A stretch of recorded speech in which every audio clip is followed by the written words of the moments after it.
What is a CSS reset or a CSS normalize? And why do we even use it? If we needed to compare the two, what's the difference? This is the topic I wanted to explore in today's video because it's something that I have to use on a daily basis. And for the longest time, I didn't really understand the difference between the two.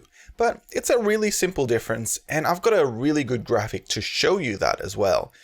My name's Adrian, and I do videos around design and development. So if you haven't already, hit like and subscribe, and we're just going to jump straight into it.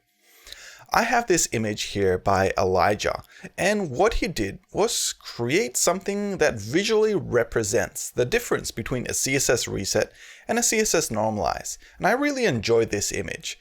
What it does is use cups to represent browsers, and it uses water to represent CSS that's applied as styling between each one of the browsers. Now, every single browser applies a different bit of CSS, and this can cause headaches, especially when you're creating websites and you need all the styling to be consistent between each browser. And you find that maybe IE is doing its own styling, and maybe on Firefox the text inputs just don't seem to be the right height comparing to the Chrome inputs. This drives me nuts, and it happens all the time when I create websites. And this is sort of where I was led to CSS Reset and CSS Normalize. Now for me, I just threw one in there and kept on designing. I didn't really think about the differences between the two. But there are subtle differences, and let's take a look at them. If we're using a CSS reset, the fundamental principles that this works on is by removing all the styling on all the elements. So if, for example, you had inputs or tags or anything like that, there'll no longer be margins or font sizes or padding applied to there. You'll essentially be wiping it clean and setting it to a baseline. And this is why it represents empty cups in this diagram.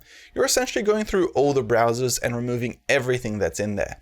This can be useful if you're creating a website and you want to start from scratch, but sometimes this isn't absolutely necessary. Sometimes you might just want to keep some of the styling that's already in there. And this is the difference between CSS Reset and Normalize. For CSS Normalize, it keeps a lot of the styling in there. What the plan for the Normalize is to try and keep a consistent styling between all the browsers without removing it all. And this is represented by having the layers of the water at the same levels. You will see that the difference between these two also mean that you don't necessarily need to use them together. Because if you were to apply a CSS normalize by filling up the cups of water to a certain level and then applying a CSS reset by then removing it all again, you're sort of doing something that's a little bit redundant.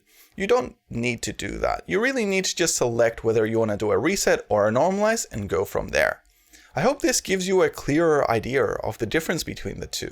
And I hope you guys enjoyed this video. It was short and straight to the point, but it's something I really enjoyed learning about today, and I hope you guys did too. If you did, hit like, hit subscribe. Otherwise, I'll see you in the next one. Thank you.